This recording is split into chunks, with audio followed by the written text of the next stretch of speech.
कहते हैं कि परिंदों को मंजिल मिलेगी यकीनन, परिंदों को मंजिल मिलेगी यकीनन, ये फैले हुए उनके पर बोलते हैं और वही लोग रहते हैं खामोश अक्सर जमाने में जिनके हुनर बोलते हैं। दोस्तों स्वागत है आप सबका आज की ज़बरदस्त मोटिवेशनल वीडियो में। दोस्तों बाज न सिर्फ दिखने में सुंदर और अट्रैक्टिव पंछी है, बल्कि वो सबसे ऊंची उड़ान भरने वाला इकलौता पंछी भी है जो कभी हार नहीं मानता। अगर आप भी अपनी ज़िंदगी में कामयाबी हासिल करना चाहते हैं तो ये पंछी आपको अपनी मंजिल तक पहुंचने में आपकी मदद कर सकता है। इस पंछी के जीवन से आप विल पावर की प्रेरणा भी ले सकते हैं। तो दोस्तों आज हम बात करने वाले हैं पंछियों के राजा यानी कि बाज के बारे में। आज हम बाज की ज़िंदगी के बारे में जानेंगे और इससे ये सीख लेंगे कि हम अपनी ज़िंदगी में कैसे एक सफल और मजबूत इंसान बन सकते हैं। दोस्तों बाज शांत रहकर आसमान की ऊंचाइयों को छूने की हिम्मत और ताकत रखता है। ये अपनी गहरी नज़र शक्ति और होशियारी के लिए जाना जाता है। हम बाज के जीवन से बहुत कुछ सीख सकते हैं। अगर आप भी चाहते हैं कि आप कभी ज़िंदगी में न हार मानने वाली प्रेरणा लेनी चाहते हैं तो ये कहानी को, इस वीडियो को लास्ट तक जरूर देखें। दोस्तों बाज के जीवन से हम 4 बातें सीखेंगे। सबसे पहली बात यह है कि भीड़ में न चलें, अपना एक अलग रास्ता बनाएं। बाज को आसमान का राजा इसलिए कहा जाता है क्योंकि वो अपने फैसले खुद लेता है। भीड़ से अलग होकर तेज रफ्तार में आसमान में सबसे ऊंचाई पर अकेला उड़ता है। बारिश के मौसम में जब सभी पंछी अपने घोंसले में छुप जाते हैं, उस समय बाद बादलों का सीना चीरते हुए आसमान में अकेला उड़ता है।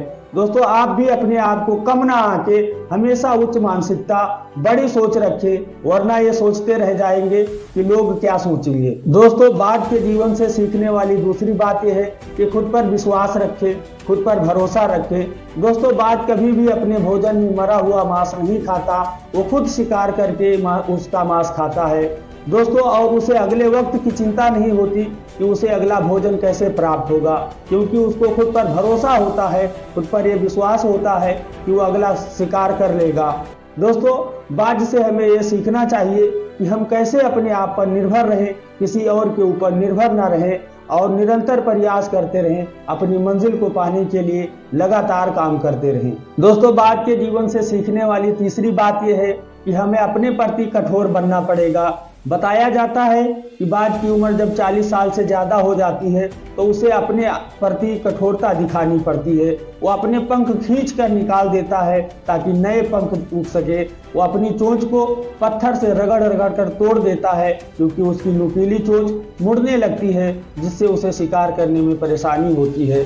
दोस्तों जब वो अपने पंख निकालता है, अपनी चोंच को रगड़ कर तोड़ देता है, अपने नाखून को निकाल देता है, उस समय उसे बहुत तकलीफ झेलनी पड़ती है, बहुत दर्द सहना पड़ता है। लेकिन कुछ समय के बाद वो ठीक हो जाता है। जिस समय वो अपने पंख निकालता है, जिस समय वो अपनी चोंच को तोड़ता है, उस समय उसे ये पता होता है कि जब मैं अपने पंख निकालूंगा, अपनी चोंच को तोड़ दूंगा तो मुझे बहुत दर्द सहना पड़ेगा, मुझे कई दिन तक भूखा भी रहना पड़ सकता है।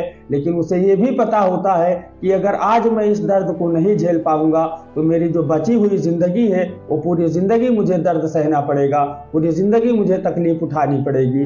दोस्तों इससे हमें ये सीख लेनी चाहिए कि हमें भी अपने कल को संवारने के लिए, अपने कल को बेहतर बनाने के लिए आज तकलीफ उठानी पड़ेगी, आज जो है दर्द सहना पड़ेगा। तभी जा करके हमारी ज़िंदगी में एक बदलाव आएगा और हमें परिवर्तन देखने को मिलेगा। दोस्तों बाज के जीवन से सीखने वाली चौथी और लास्ट बात यह है कि हमें अपने आसपास बाज के जैसी नज़र रखनी चाहिए। दोस्तों बाज की दूरदृष्टि 5 किलोमीटर बताई जाती है। 5 किलोमीटर दूर तक वो अपने शिकार को केंद्रित कर लेता है और इसीलिए वो अपने शिकार को मारने की क्षमता रखता है और इसी दूरदृष्टि की वजह से वो अपना शिकार आसानी से कर लेता है। दोस्तों हमें इससे ये सीख लेना चाहिए कि हमें भी कभी छोटी सोच नहीं रखनी चाहिए, बल्कि हमेशा दूर की सोचना चाहिए, बड़ा सोचना चाहिए और अपने आसपास भी ध्यान रखना चाहिए कि क्या कुछ हो रहा है। दोस्तों अगर इन सब बातों का हम ध्यान रखकर अपना काम करेंगे तो कभी न कभी अपनी मंजिल तक हम पहुंच ही जाएंगे। दोस्तों कहते हैं कि पहुंच जाते हैं अपनी मंजिलों तक हौसले वाले, कि पहुंच जाते हैं अपनी मंजिलों तक हौसले वाले, जो बुज़दिल है मुकद्दर से शिकायत करते रहते हैं, जो बुज़दिल है मुकद्दर से शिकायत करते रहते हैं। दोस्तों ऐसे ही मोटिवेशनल एक मज़ेदार वीडियो देखने के लिए हमारे चैनल को सब्सक्राइब करें। जय हिंद, जय भारत।